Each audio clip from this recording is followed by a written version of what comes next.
And thanks to Chandra and ELI for their help. It doesn't happen without them, and we really appreciate that without question. The idea for today is to have our speakers make some opening remarks. I have a few questions that I've thought through. I want to ask them. They can ask each other questions, and then we'll take questions from people in the room and from the phone.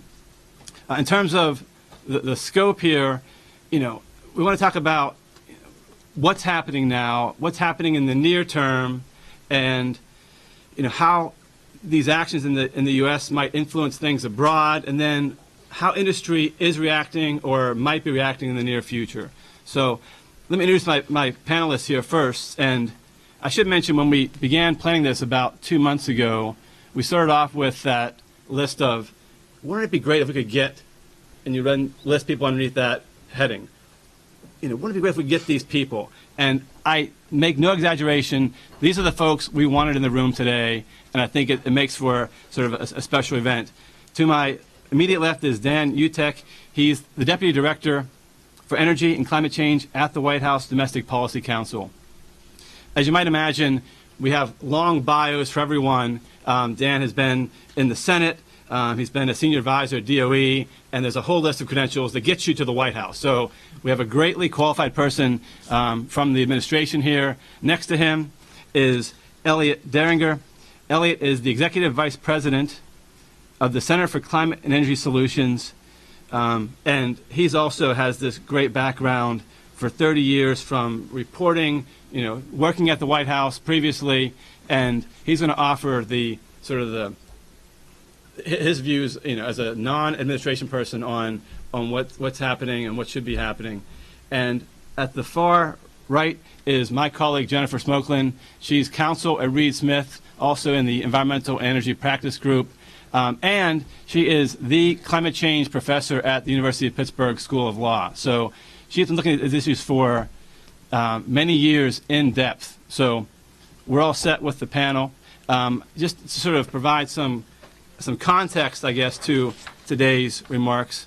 Jennifer and I are in Pittsburgh right now, and besides having a playoff-bound baseball team, which I could talk about for the next hour and 50 minutes, but we'll talk afterwards if you like, we're in this area where shale gas is exploding, and it's really interesting to see that.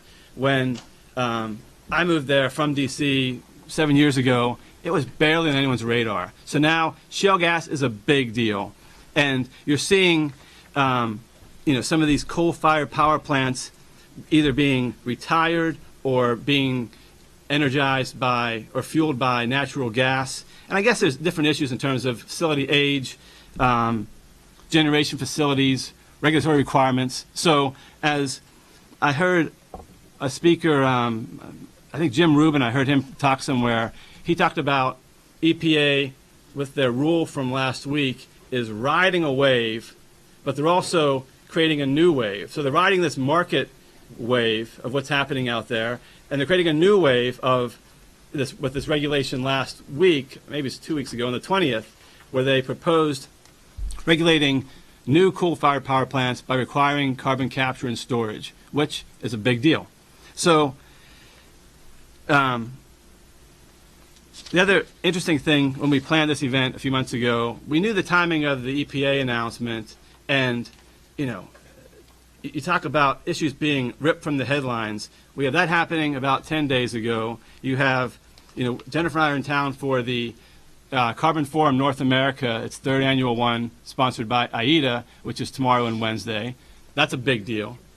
You have just last week, let me make sure I get the quote right, from the IPCC, they issued a summary report saying that it is extremely likely, defined by the IPCC as at 95 to 100% certainty, that human activity is the principal cause behind climate change.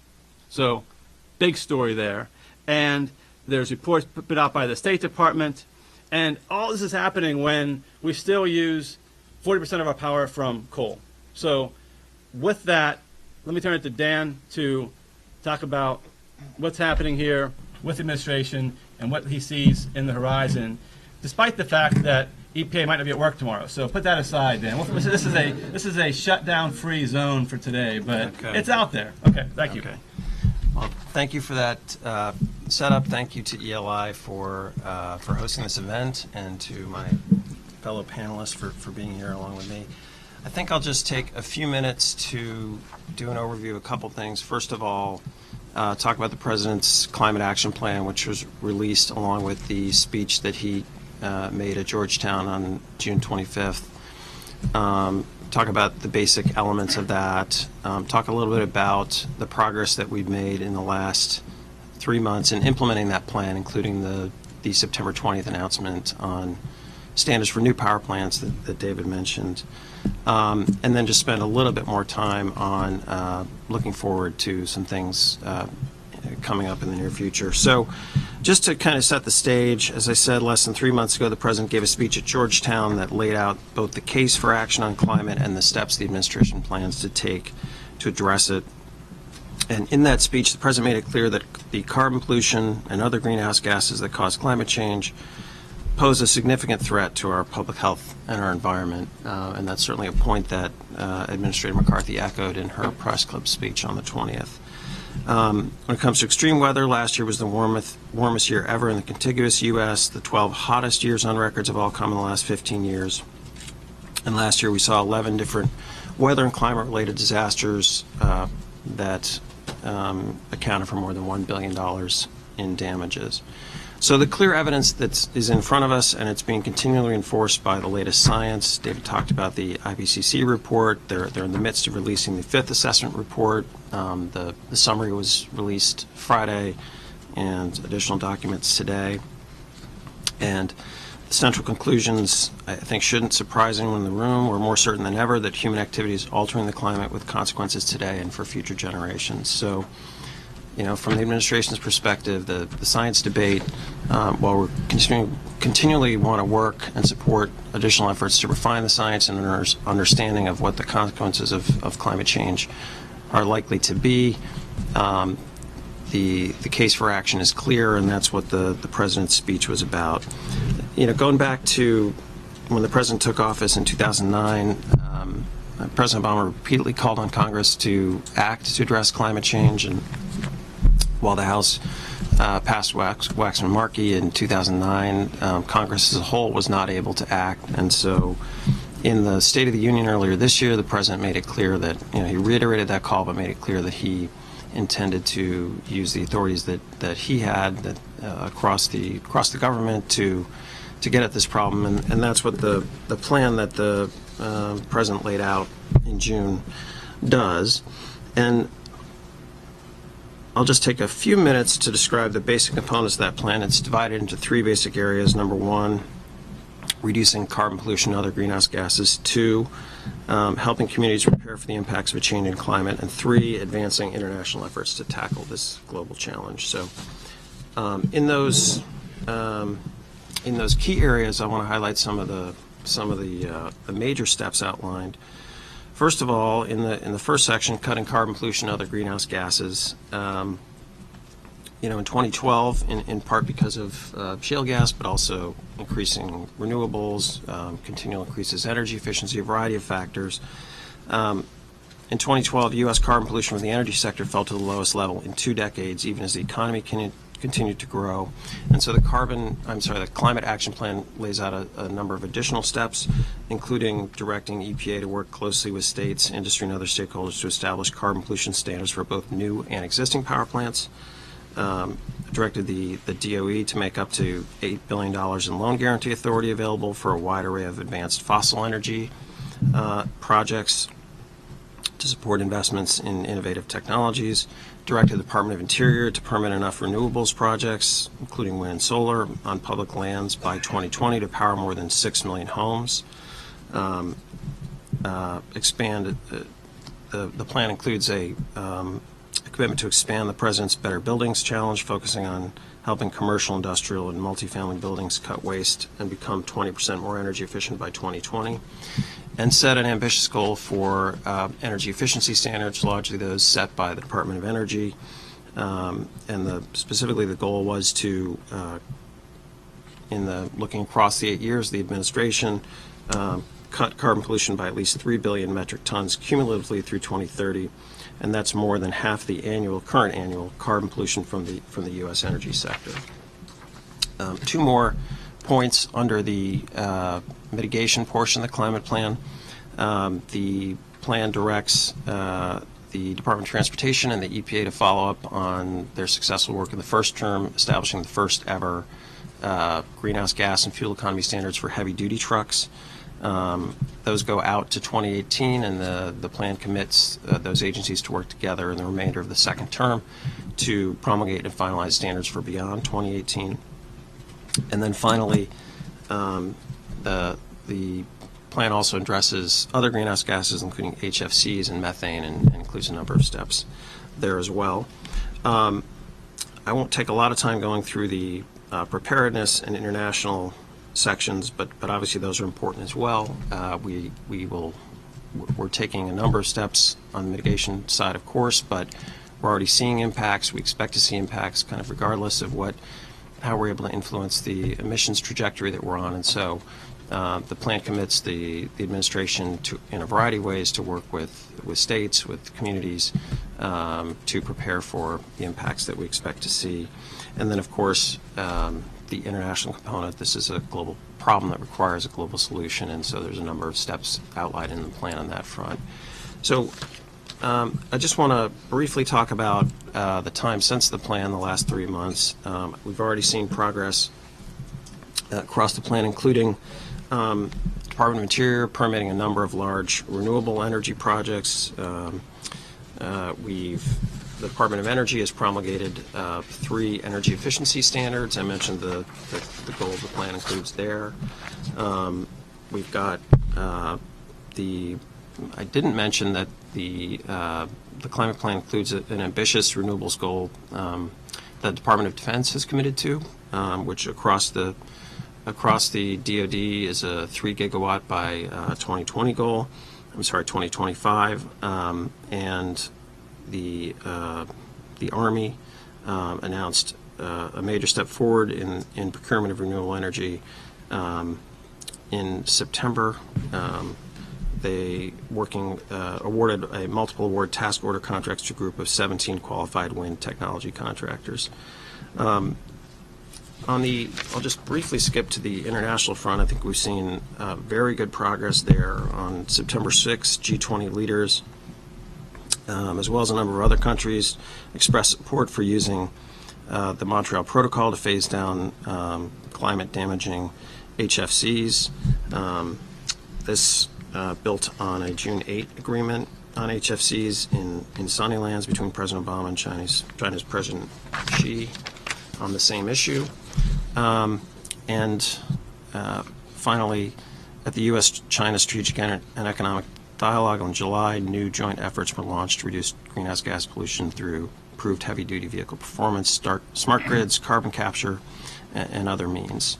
So I think we've seen good progress kind of across the board, and the plan really is, while the power plant program or power plant commitments are a very key component, there really was an effort to look across the entire government, across greenhouse gases, across sectors, and put in motion a number of steps that we could take. Just briefly on power plants, I think that David summarized the basic elements of the new standards that were proposed, or the standards that apply to new sources that were proposed on September 20th. At the time that those were announced, Administrator McCarthy also sort of put in motion, I think, what is going to be probably the most robust state and stakeholder engagement process that EPA has ever done in advance of a rulemaking. And there have been a number of events, one hosted by the Bipartisan Policy Center last week, many others planned, by which EPA is really going out to states, to utilities, to labor groups, really to all interested parties, and asking a series of questions that they've posted on their website about how to design the program, the 111D program, for existing sources.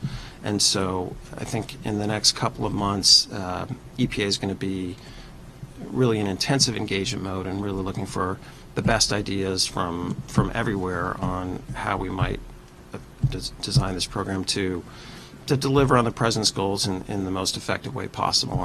And that's really follows from a presidential memorandum that the president signed on the day that he delivered that speech, which directed EPA to do this kind of engagement and to look at a variety of factors as they put this program together. So that's really underway in earnest. It's not that EPA was sitting on their hands between the climate speech and that point in time. I think they were doing a lot of kind of one-on-one consultation, as well as working to deliver on the president's commitment to have the proposal for new sources out by September 20th. So we can talk a little bit more about those, but I think I'll stop there and turn it to Elliot. Hey, Elliot, please. Thanks, Dan. Elliot, we'll turn it to you. Dave. Thank you. Thanks, Dan. Let me just start with a word about my organization, the Center for Climate and Energy Solutions, or C2ES. Some of you may have known us in the past as the Pew Center on Global Climate Change. It's a new name, but basically the same organization. We're an independent, nonpartisan organization here in Washington. We work to promote practical and effective policies and actions to address our energy and climate challenges.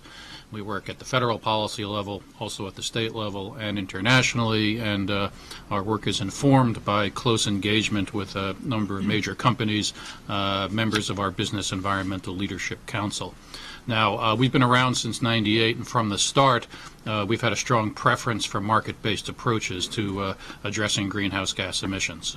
We continue to think that carbon pricing is the best way to go.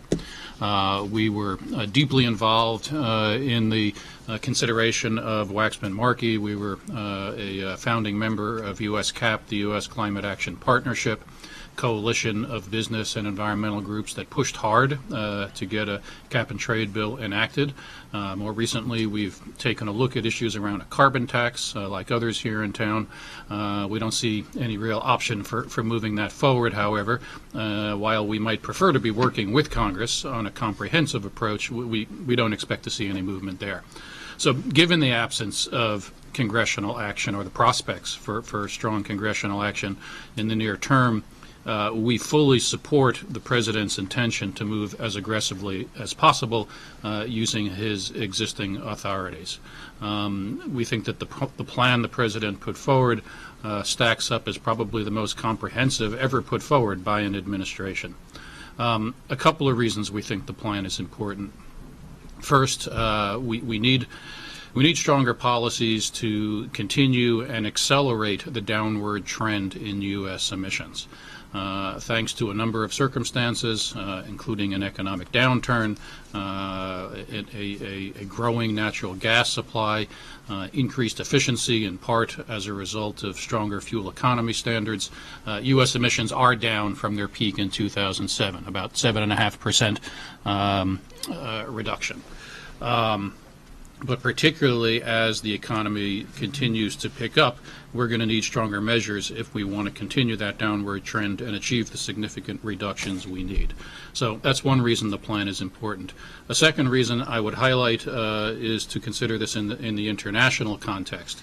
The plan, if fully implemented, could put the United States within reach of achieving the president's goal of reducing emissions 17% below 2005 levels by 2020.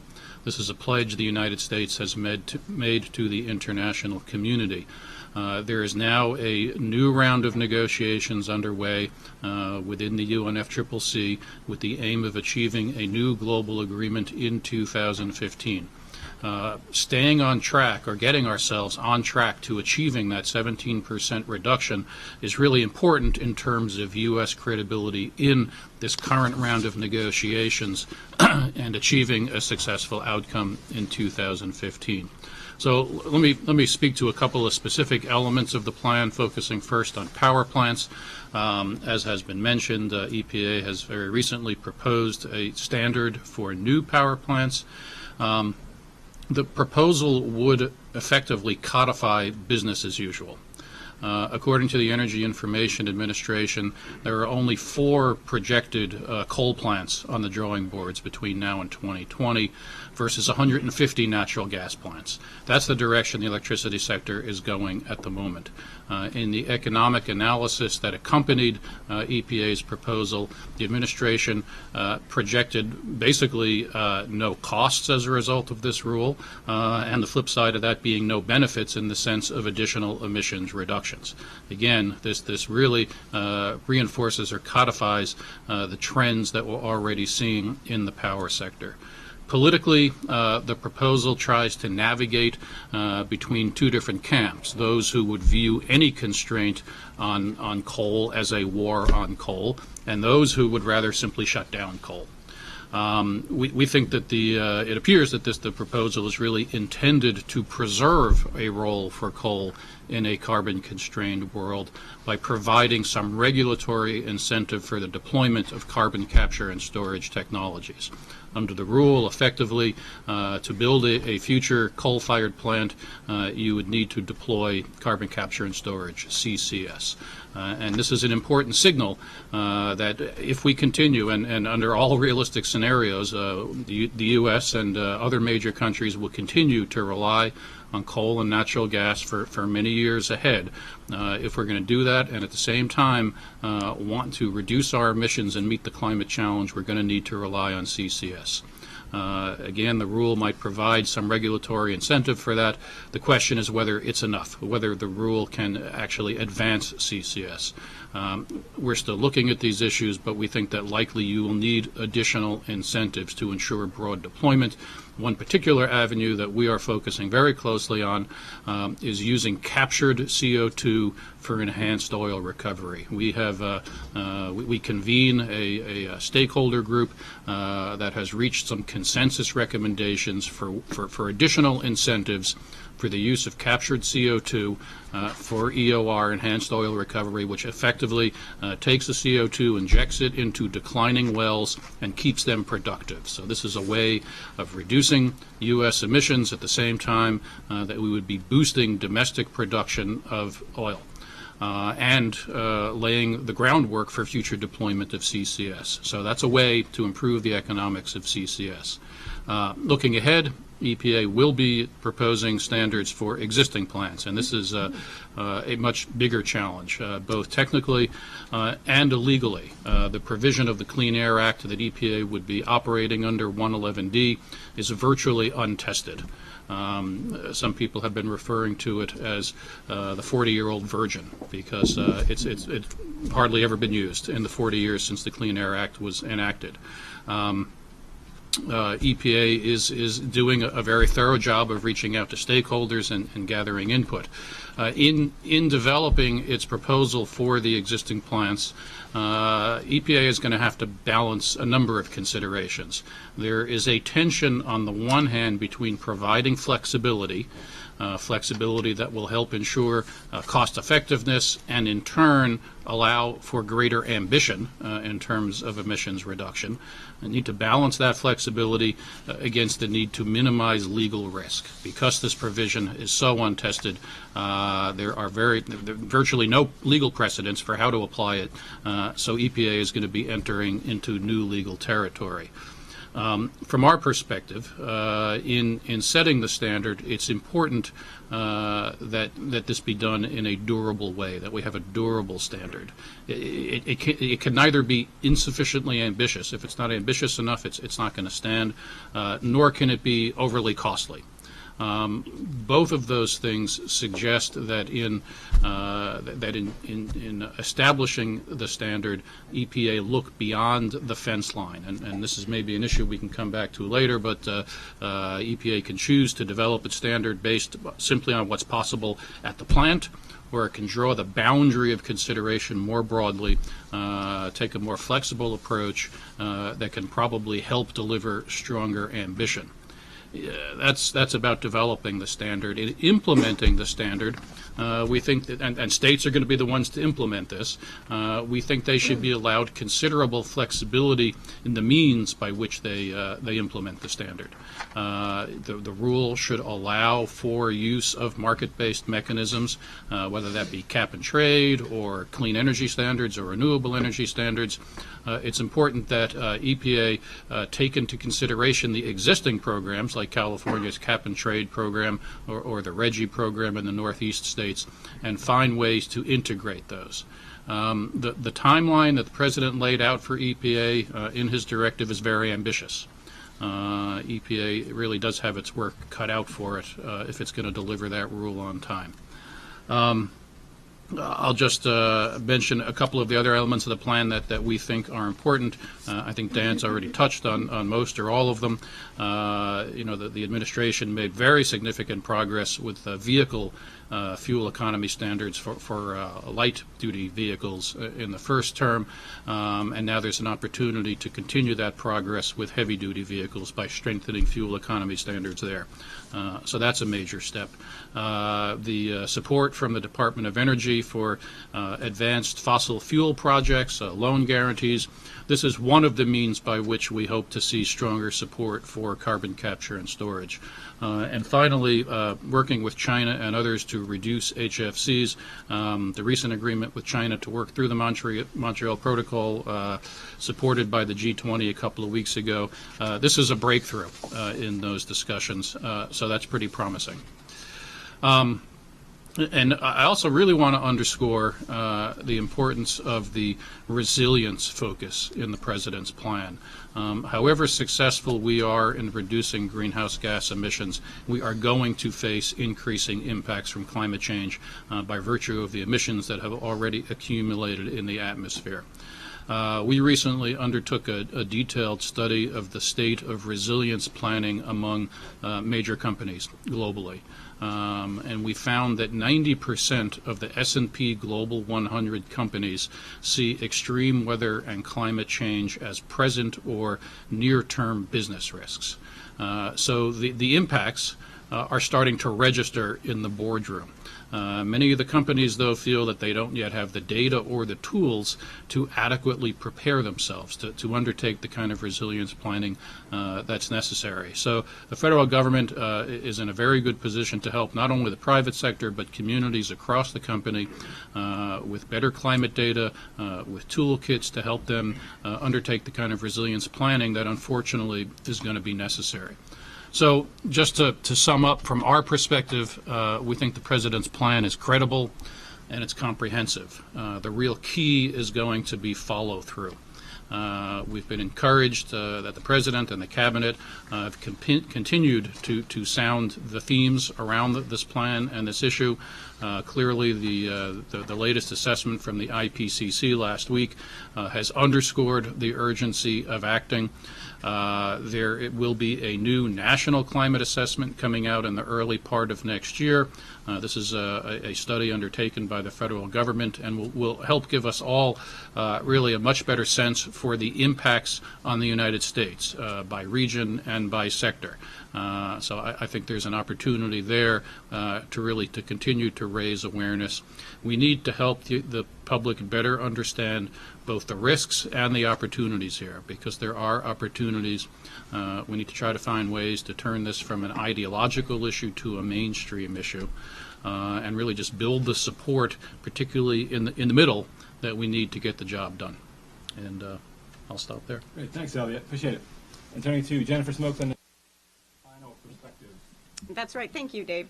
And hi, my name is Jennifer Smokelin, and it falls to me to sort of counterpoint the points that Dan and Elliot have made with regard to the perspective of business and industry in what we're looking at with regard to climate change. And I've heard Dan and I heard Elliot both talk about how the climate plan that the President has put together is the best plan given the available tools that we have to it, and the question that we have to address it. And the question that I present is, shouldn't we be using the best possible tools, not just the best tools that we have available? And so when I look at the risks and opportunities of what it is that we're addressing here, I think that we have to step back a little bit, and we have to look at the tool that we're using, and that's the Clean Air Act. The Clean Air Act was not intended to address greenhouse gases.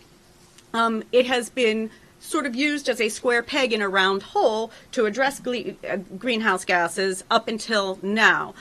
So when we take a look at risks and opportunities for business, let's step back a little bit and look at the current challenge, the petition for cert that's still pending to the United States Supreme Court, challenging basically the 4 pillars underlying EPA's authority, the president's authority, to regulate greenhouse gases under the Clean Air Act. So that's the Coalition for Responsible Regulation versus EPA. I actually think today the petition for cert is being decided by the Supreme Court. There's 4 pillars there that are being challenged: the timing rule, the tailoring rule, the arising after, the facts arising after, and the endangerment finding. So from a business risk and opportunity standpoint, there still is an opportunity for business to, if Supreme Court takes cert, to challenge the fundamental underpinnings of EPA's authority with regard to climate change. So if the Supreme Court takes cert, quickly, what's the likelihood of success with regard to challenging the Supreme Court, the EPA's authority? I think probably the weakest link is the tailoring rule. There's an opportunity there then, right, to challenge the tailoring rule. There's a little bit of an irony with regard to challenging the tailoring rule, because to the extent the tailoring rule is taken back, of course, greenhouse gas gets regulated under a 100 ton per year or 250 ton per year threshold. But nonetheless, it's important to understand that there are opportunities to challenge the authority that's being used currently with regard to regulating greenhouse gases. The question is what the Supreme Court will do with regard to cert. And I'm really bad at reading Supreme Court tea leaves. I thought that they were going to punt on standing grounds, Massachusetts versus EPA, so my record isn't all that great. But I do believe that they probably will not take cert. Even though the 4 justices who dissented in Massachusetts versus EPA are still on the court, and the sort of rule of 4 with regard to taking cert says that they could, just by virtue of their votes, bring it up. I think that because of the ruling in Massachusetts versus EPA and AEP, that the Supreme Court has made a statement with regard to greenhouse gases being regulated under the Clean Air Act, and they're not going to be willing to sort of fight with their own position on that. Nonetheless, I think it still needs to be watched. I think industry has an opportunity there to continue to challenge that authority, because it is a little bit of a square peg in a round hole. So given that litigation risk and that analysis, we move to another opportunity risk that industry has, and that's the regulatory risk that everybody's been talking about here under the President's Climate Action Plan. That regulatory risk and opportunities, I will acknowledge that there are some opportunities out there, is something that business needs to be concerned about, that the President needs to be concerned about in passing these regulations. And it goes back to the question of not just using the available tools that we have, but can we use the best tools? How can we design the best possible system to address this? We owe that to our next generation, to the generations that come after us, not just to use a tool that happens to be out there, but to use the best possible tool that's out there. So with regard to the new EGU regulation, what are the ways that business can challenge that and should challenge that? I think that they have issues with regard to technology forcing, right? We have a rule where EPA has pushed technology in a way that they've never pushed it before. I think Dan and Elliot both talked about the authority under 111D that is never been used before, the 40-year-old version. I think we're looking at a 40-year-old version with regard, or at least since 1970, right? When scrubbers were put onto the, so I guess that's about 40 years, a 40-year-old version with regard to technology forcing. And this is a new, this is pushing the envelope with what EPA is doing now. And I think we need to carefully make sure that the authority that's there is used and used well, and not used beyond the authority that EPA and the president have.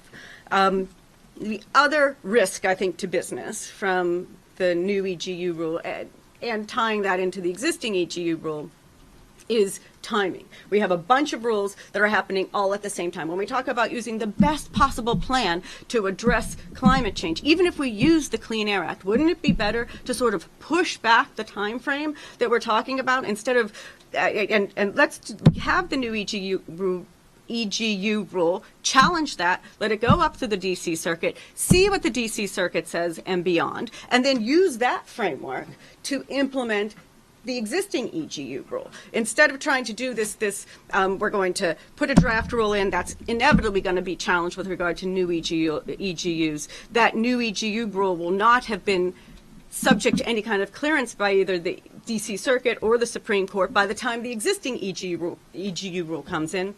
And then you have a snowball effect of potentially illegal regulatory framework, which is uncertainty for business and doesn't really and in the end is a business risk for the entities that are being regulated. So I ask why the time frame, why we have to push everything so quickly through. And I understand that the president is only president for so long, one. Two, I think that there is the commitment, the Copenhagen commitment, to a 17% reduction from 2005 levels by 2020. I was there, actually, at Copenhagen when the president made that commitment. I wasn't in the plenary session. I was watching it on a monitor with a bunch of other people. But nonetheless, I do understand the administration's sort of commitment to the statement that it made to the world. However, I think we also have to worry about what's going on in this country, and if meeting that deadline causes certain rush regulatory decisions or using a square peg in a round hole to address very complicated and very important greenhouse gas regulatory issues, I think we have to ask why we move forward at that particular speed. So the regulatory risks and opportunities with regard to the new and existing EGU rules, I think I sort of touched on.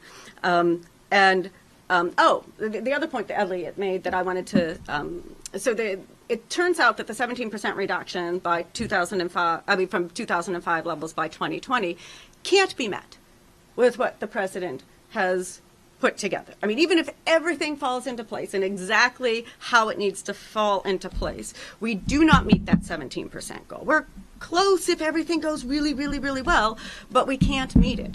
So that means you're counting on either decreased economic performance or some sort of legislative action by Congress in order to get you to that 17% mark. And given the square peg in the round hole with regard to the Clean Air Act and the close but no cigar factor with regard to the fact that we can't get to the president's commitment at Copenhagen and the cost to industry for what it is that we're pushing through, isn't it better that if we step back and sort of take a deep breath, and instead of pushing forward with regard to the president's plan at a very fast pace, we look at perhaps the best way that we could address this? And so those are my comments, or my question, actually. Yeah, you know what? Thanks, Jennifer. I'm going to pick up on that last point you made. I want to get back to well, thank you, everybody. And I guess the plan going forward to 115 is, I have a few questions I want to ask. We can ask these questions to each other and then open up to the floor, as well as people on the phone. Feel free to email your questions to us. That's no problem. But on the question of how to meet this goal. So the goal is to have cut greenhouse gases by 17% below 2005 levels by 2020, right? We're late 2013. We want to cut greenhouse gases by 17% below 2005 levels by 2020. And I saw last week, I think last Friday, the State Department's draft climate action report said that based on measures in place as of September 2012 and the current economic projections, we're looking at right now 4.6% lower than 2005 by 2020. In other words, I'm reading last week that we are 4.6 and we need to get to 17. And Dave, the biennial report that accompanied that particular report says that if everything, this is what I was referring to, if everything in the President's Climate Action Plan comes into place and works beautifully, we're only looking at an additional 8 to 12%. Okay. So you Yeah, add that thanks 8 for to 12% to the 4.6%, and you still don't get to 17%. That's a good point. Great, thank you. Thanks for clarifying that. So, I guess my question for the floor, and especially Dan, maybe initially, is in terms of the numbers, how is the administration doing the calculations? I mean, are they really trying to find, DOD to find 3% and someone else through renewables to find 2%? I mean, is it that calculated, or is it more aspirational, or how's it sort of playing out in real time here? Well, I think, the Climate Action Report released last week fulfills a commitment under the UN Framework Convention. This time, for the first time, it was accompanied by this biennial report that's been discussed that outlines how planned climate actions will reduce greenhouse gas emissions through 2020. And I guess I would, and essentially there's some analysis that went into projecting a range of emissions reductions that are possible under the Climate Action Plan, most notably. And I think that, the President's commitment, the administration's commitment is reductions in the range of 17%. And so I think the climate plan, or the Climate Action Report that was released last week, in fact, indicated that is achievable. I think it will require full implementation of the plan, and I think because we don't know exactly how all the different elements will shake out in detail, whether that's power plants, HFC reductions both here, through EPA SNAP program and other means, some of the energy efficiency standards that I mentioned, DOE, and also on the transportation side, steps that we may take to reduce methane emissions that are really in the early stages of development. So I think it's hard to predict with precision at this point the contribution that each of these elements will make in that time frame, as well as, you've got a whole bunch of exogenous variables that will impact where we get to. But I think that the report showed that, in fact, achieving the President's goal of reducing emissions in the range of 17% is doable under the plan. It's obviously not certain for a variety of reasons, but I think the plan makes that, or the report makes that clear. Jennifer, please. Thanks, Dan. Thanks, Dan. And right, I mean, you do get close. The point that I wanted to make was because I was at Copenhagen when the President made his statement. At the time he committed to a 17% reduction from 2005 levels by 2020, you mentioned Waxman-Markey. I mean, this was 2010. This was, so we had certain comprehensive climate change legislation pending in Congress. I mean, certainly the idea was when the President made that pledge that Congress would follow and we would have a comprehensive plan that would take us not just through 2020, but through 2050, looking a lot like AB 32 in California. From a comprehensive climate change across all sectors, and as I said, the right tool possibly for the job, as opposed to what we are looking at here, which is, well, we didn't get congressional action, so how can we get to where it is that we need to get to another way? And I want to make sure that we question the impacts of, on business and industry and the economy of this sort of second best choice. Would it be better to go back to the drawing board? If I could just jump in on that. I mean, my understanding is that the biennial report projects reductions in the range of 14 to 20% below 2005, depending on a number of the variables that Dan highlighted. So I'm not sure that we can sit here today and say, no, we can't get to 17% below, particularly since EPA has not yet even proposed how it plans to address existing power plants, the largest source of greenhouse gas emissions in the United States. As far as what's the right tool, I mean, I said at the outset, our preference is for a comprehensive legislative approach to institute carbon pricing. That would remain our preference. And if somebody can tell me that there's some prospect of doing that in the foreseeable future, we'll be there, okay? But as far as the administration relying on the Clean Air Act, frankly, at this stage, that's not a choice. That's a legal obligation. The Supreme Court, indeed, has said that greenhouse gases are pollutants under the Clean Air Act. EPA was obligated on the basis of that decision to undertake an endangerment analysis, and on the basis of overwhelming scientific evidence, adopted an endangerment finding, which thus far has been repeatedly upheld by the courts. Once that endangerment finding was in place, that triggered other provisions of the Act, and EPA has been proceeding fairly cautiously and thoughtfully, step by step. So, I think that you would have found broad agreement back in the days of Waxman-Markey that the Clean Air Act was not the way to go, which is why so many people invested so much effort in trying to get legislation through. But we failed. I don't think we can afford to say, well, we're not going to do anything until we can get the right tool. I think we have to be very careful not to let the perfect be the enemy of the good here. We need to move forward. It is amazing, as you sit here, that just 4 years ago, a climate change bill passed the House. So things change, right?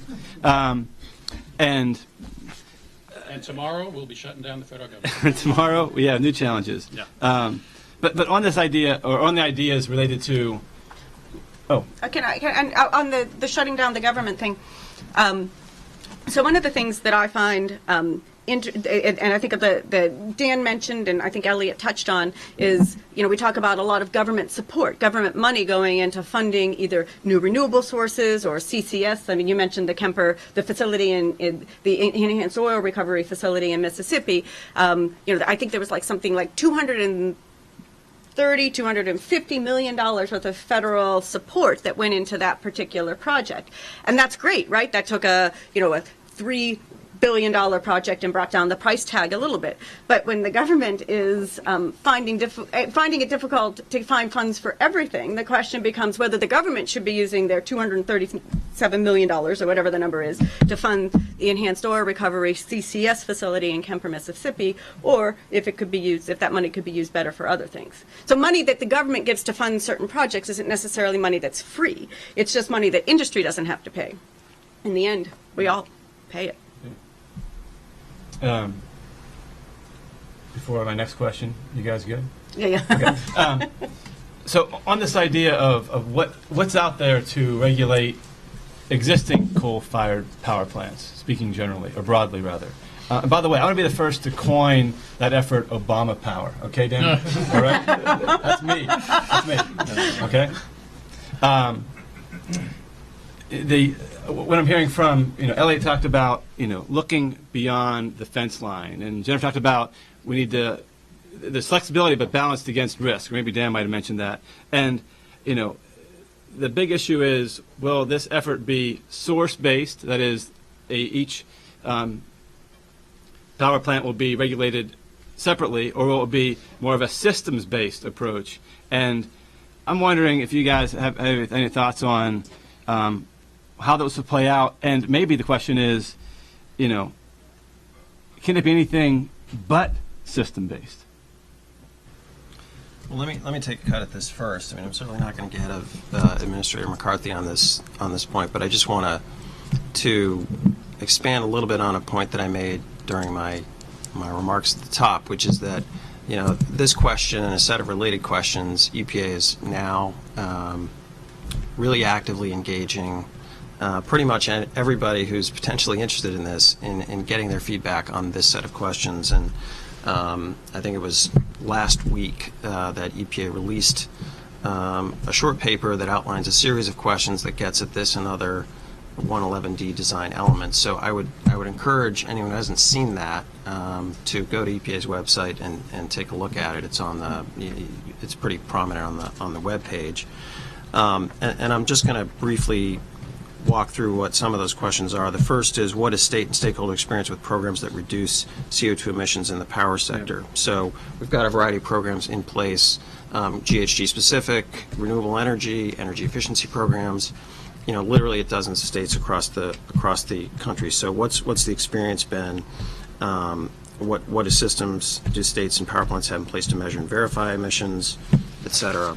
Second set of questions around how should EPA set the performance standard for state plans, and this is the question that we we're just getting at the number of ways to reduce emissions, including on-site actions, shift in generation among sources regulated under 111D, off-site actions that reduce or avoid emissions, shift from fossil generation to non-emitting generation, reduction in fossil generation due to increases in energy efficiency. So there's a whole set of questions there that EPA is seeking input on. And I'll just briefly tick off the others. What requirements should state plans meet? What flexibility should be provided to states in developing their plans? And what can EPA do to facilitate state plan development and implementation? So I think states are going to be key here because of the way that this section of the Act works. EPA is actively engaging on all those points. I think I'm not going to venture to put my finger on the scale on any of these questions, but I just mostly wanted to point out that EPA is actively engaged. The administration is really seeking input from everybody on these questions, obviously throughout the rulemaking process, but really in, I think, an unprecedented fashion and a really robust fashion now, and particularly over the next couple of months. Thanks, Dan. Do you guys care to offer your... Sure. I mean, there's a lot of technical issues here, and we've not yet developed a detailed position on these issues. I would just note that if EPA confines itself to what can be done within only the plant itself, within the fence line, we're talking about efficiency improvements, and we're talking about some very modest reductions in greenhouse gas emissions. If you look beyond the fence line, consider things at the fleet level or system-wide, and that's, we can be pretty expansive if we want to be in defining that. That creates other opportunities for achieving greater levels of reduction and probably at greater cost effectiveness. So we think if we're going to achieve meaningful reductions here, and we think that's important, again, the point I made earlier that to be durable, the standard actually needs to deliver, that it probably will be incumbent upon EPA to look beyond the fence line. How far how big that boundary is, I don't know. But I'll agree with Elliot that EPA has to look beyond the fence line if they want to get California's cap-and-trade system approved under 111D, right? There's a big question as to whether or not the existing programs in California can be approved under 111D. There's existing sources in California. They're going to be subject to new source performance standards. And in fact, my climate change in the law course, I'm pretty sure my final essay question is going to be to my students to make the argument for or against whether or not California's system as it exists now can be approved under 111D. I do think there should be system-wide flexibility.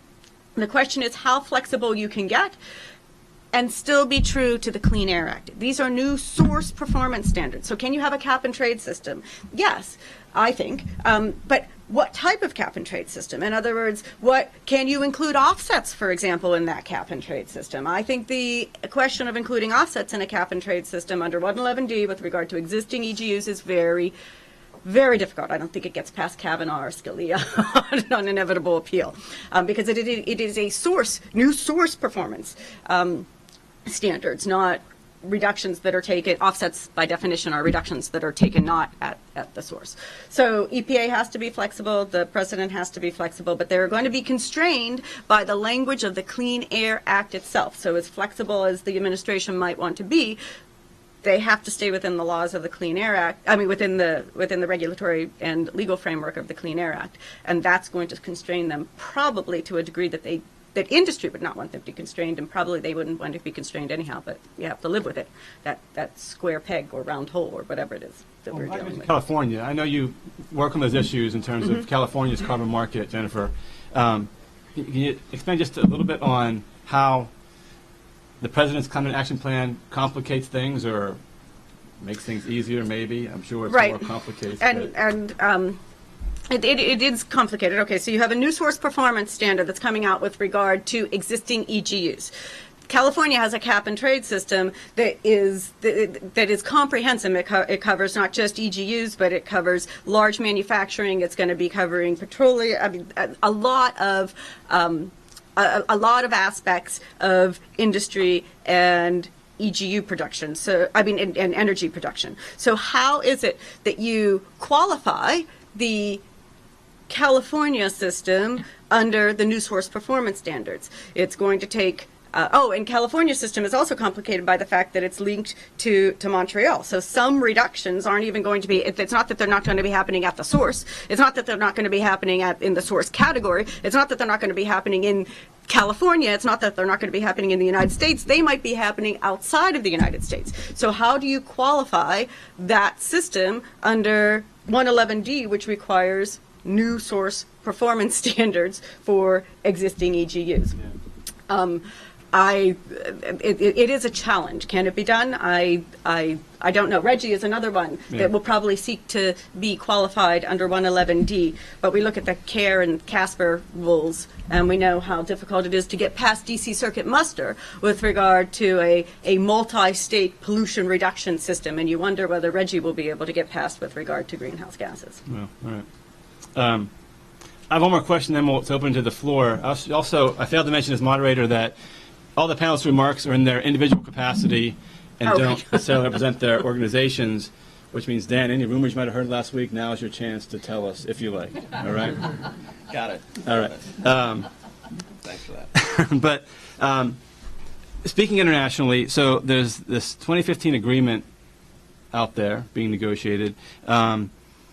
What can we look for in terms of mechanisms that will really push countries to ratchet up their emission reductions? And is the U.S. with these new efforts, viewed as being a leader in that effort? What do you guys think? Well, let me take a cut at it first. I mean, I think, as I mentioned, the climate action plan the President put out includes 3 elements: mitigation, resiliency, and the international component. I think, as the name implies, the Domestic Policy Council that I work in is really focused on the first 2 of those, in particular the mitigation portion. But clearly, the ultimate objective here is to achieve global reductions that are, responsive to the scale of the problem. And so we're really looking to demonstrate progress at home through mitigation measures in the Climate Action Plan to enable the administration to leverage stronger international commitments, and I think we're starting to see some of that already, and I'll walk through some of that. I think we've got, in the Climate Action Plan the President put out, a strong start in that direction. Clear that there's a lot of work that's going to take place at state and elsewhere in the next couple of years. But I think we're off to a very good start there, and I don't know, Elliot, if you want to comment further. Sure. Like Jennifer, I was in Copenhagen. I also have attended just about every COP before Copenhagen and all the negotiating sessions since. So I've been watching this process very closely for a number of years. And based on the discussions over the course of this year, I'm actually reasonably encouraged that we might get to a good, solid, workable agreement in 2015. There's been a lot of discussion, a lot of it around ideas that the U.S., frankly, among others, has been putting forward. So I think the U.S. is clearly very actively engaged in these negotiations and is providing some important thought leadership. If we do wind up with an agreement, it's not going to look like Kyoto. I think parties have drawn lessons from the Copenhagen experience. They have moderated their expectations for what this particular venue can deliver. Certainly in the time frame they've set for themselves. So I think they're trying to be a little less ambitious in terms of the type of agreement we get to. I hear a lot of agreement around the idea that parties should be setting their own commitments in this new framework. But given that, the question that you ask, what kind of mechanisms can we put in there to actually ratchet up ambition? I think that's kind of the core question. One thing that people are focusing on right now is how to establish some kind of ex-ante review process so that companies offer up proposed commitments and allow for a period of scrutiny, international scrutiny of those, allow other parties to examine them, allow the public, civil society to take a look, offer feedback on that. The theory being that if you know that you're not just simply tabling your number and that's it, but that you're going to have to defend that number and subject it to scrutiny, then you're more likely to come forward with something ambitious. And some parties would like to see a mechanism built into the agreement going forward that kind of operationalizes that on an ongoing basis. So that's the way they're considering right now to address that question of how we ratchet up ambition over time. Thanks, Elliot. Yeah, I don't disagree with Elliot. I am optimistic, but the framework that he's talking about, I mean, builds on what the Cancun agreements, and everybody's sort of voluntarily putting up what it is that they wanted to do. You got business as usual projections. You've got projections that had hardcore reductions from a certain baseline, but you had like 3 or 4 different baselines that would be out there. The problem with going forward with everybody, even though you'd be subject to international scrutiny with regard to whatever it is that an individual country might suggest, is that without a framework for what those those proposals need to fit into, you're going to get too many different types of suggestions from too many countries. And I do think the key is China. What it is that China does. The U.S. will have to, well, it will bring the U.S. in line if China agrees to certain significant greenhouse gas reductions. All right, great. Well, thank you. With that, let's open the floor to questions. You need to state them. I need to say them again for the mic, and that's how it's going to work. Any questions out there? Please. Yeah. Yes. So when you're looking at the way electricity works, Oh, does this save me having to repeat the question? Yeah? Okay. Okay. He's holding a mic. Is that good enough? That'll get it to the record. Got it. Okay, sorry about that. Okay, sorry. Thank you. Please. so when you're looking at how electricity works in this country, most of the country has competitive electricity markets. When we're looking at ISOs and the role that they play, and we're looking at the existing source rule, how do we recognize that role in the way that ensures reliability and make sure that there is not a disparity in regional impacts on prices and just the electric system? So the question is, how do we ensure sort of a universal application of this, given that there's ISOs and other standards out there that both regional and statewide to factor into this process, right? Anyone? Dan? So let me start. I think that that's just one of many design elements that EPA is looking for feedback on right now. I think that the only other thing I'll say about that is I think you mentioned a couple of objectives that the president laid out in the presidential memo that was signed on June 25th, and I think if you look, I encourage you to look at that if you haven't had the opportunity.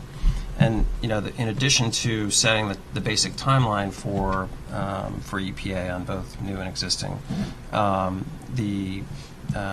that PM also directed EPA to conduct stakeholder outreach and set a bunch of objectives for the program, including some of the things you mentioned. And so, for example, that it build on state leadership, provide flexibility, take advantage of a wide range of energy sources and technologies, and provide reliable and affordable power to meet our energy needs. So I think those are all key objectives that we have moving forward. And I think that we're confident we can achieve those objectives in the process of doing this, but I don't think we have all of the answers yet, and that's why EPA is really looking for input at this point in time. Is that white paper at your White House site as well as EPA? I don't know. I know for saw sure it it's on online last EPA. week. I can't recall I found it. Okay. Anyone else want to? No, I agree. It's Yeah, the yeah. regulatory challenge. Yeah. That's what Yeah. needs to be addressed as part of putting the best regulatory framework in place. Please, yes.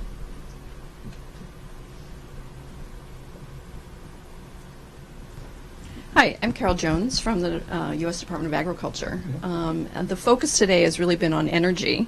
That makes perfect sense since 80% of emissions are from energy. But with the cap and trade program, which died, obviously ag and forestry was the other key sector that was going to play a role. And the focus since then has really been on energy. But there is some mention of forestry in particular in the president's plan, and it certainly seems if we take Elliot's strategy, which is don't let the perfect be the enemy of the good, and let's see if we can work with the programs that we have in place. I wonder if you want to just talk a little bit more about some of the opportunities there of either retargeting current programs, expanding current programs, et cetera. One second, I need to repeat the question. So, unless you want to. Go for it. So the question is, besides energy, what is the possible role for agriculture and forestry in terms of carbon reductions? And I think, yeah, so I think that, well, a couple points on that. One is Secretary Vilsack actually beat the president to the punch and gave a climate change speech of his own, I think about a week or two before the president went to Georgetown, which is terrific, and laid out a number of his thoughts there. So I'd encourage people to take a look at that, and obviously you're familiar with the contents there. The plan mentions forestry, I think, and agriculture, and I think we're looking at that, and along with methane and some other areas where we know that it has to be part of the plan. We're currently in the process of evaluating what the options are, but anything like additional budget commitments, things like that, I mean, I think would come through the normal budgeting process. And as you know, the 15 budget is in the early stages of development now. Yes, I do. Yeah. Well, thank you. Please, yeah.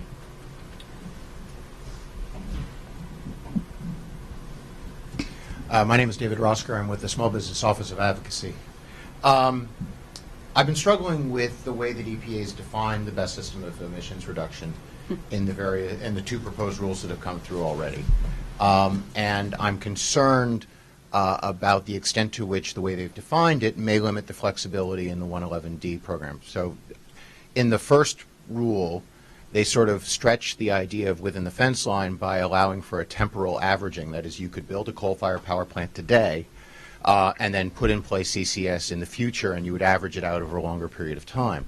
Whereas in the current proposed rule, they go back to really you've got to build it with that technology, and the averaging really is just to deal with the fluctuations in operations. So have they, by that change, gone back to a narrower concept of the fence line, and thus perhaps made it more difficult to do the beyond the fence line kind of concepts for 111D that you mentioned? I guess, thank you. I guess broadly speaking, the question is with the way that the rule was framed on new power plants, is EPA in a corner now in terms of the definition of emission reductions when it tries to draft the rule for existing power plants? Is that too broad or fair enough? Okay, thanks. I mean, I think, the revised proposal, I think, came about in large part because of comments that EPA received on the proposal, 2.5 million comments or something in that range, as well as changes in the marketplace that were observed by the agency in the interim. So I think that the sort of rationale for the revised proposal that came out on the 20th stands on that record and that basis.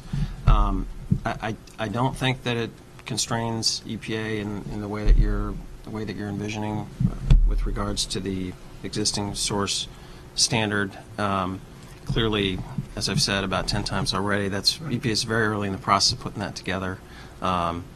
Many questions to answer, but I think we're confident that the agency can deliver a program that meets the objectives that I talked about in terms of emissions reduction, flexibility, reliance on a range of energy sources and technologies, et cetera. And Yeah. I would just add, just sort of acknowledging the truth that BSER under the proposed regulation with regard to new EGUs and carbon capture and storage was a 30-year averaging period. It moved by the time the new proposal just came out on September 20th to, effectively somewhere between 7 years and maybe one, because you have to build it with that. Does that determination that EPA made with regard to new EGUs necessarily follow in with regard to what BSER will be with regard to existing EGUs? No, but this goes back to my point with regard to timing, right? We don't have a chance to challenge this well, we do have a chance to challenge it. There will be no DC Circuit decision before the proposal with regard to existing EGUs comes out, right? So from a timing standpoint, let's say that they finalize the new EGU rule by, like May 31st, right before June of this year. 60 days from that, you can, file your appeals. It took Coalition for Responsible Regulation like 2.5 years to make its way to a decision in the DC Circuit. 2.5 years from July of 2014 is past is July of 2016, past the time that the existing EGU rule is out and finalized, and actually is the time frame for when the SIPs are supposed to, or the modified SIPs are supposed to be back in. So we don't know. This is Dave's point about EPA's creating the wave and riding it at the same point, right? They're going to have certain decisions with regard to regulation. If they follow through on that with regard in the existing EGU rule, we don't know whether that's a bad decision or a challengeable decision, because the DC Circuit won't have ruled on it by the time the draft and even final proposal has to come out. I know I'm explaining that wrong, but does everybody understand sort of the time frame, the thing that I'm trying to explain poorly? All right. But I also think, just to follow on that point, I mean, I think there's, look, there's, as Elliot made the point that, notwithstanding any, the reasons that the president articulated in his speech that are laid out in the plan, the case for action, there's a legal obligation under current law to act. I think there's actually a lot of uncertainty that exists because of that, and just people wondering generally where are we headed with respect to greenhouse gases in the power sector. And so I think what the administration is trying to do is set a path to achieve certainty, recognizing that, of course, EPA is going to be challenged at every step of the way. That's what happens with everything that EPA does, things that are far less consequential than this set of standards. But I think we view this as, being a real imperative for the president's second term, but also a way to help provide and achieve clarity and certainty in this space. But with that, that's the end of our session. Any final thoughts from any of the other panelists? Or Have to check back in a few months to see where we are. I yeah, guess. really. It's very much moving target. It's fascinating. Thank you for your attention and interest. Join me in a round of applause for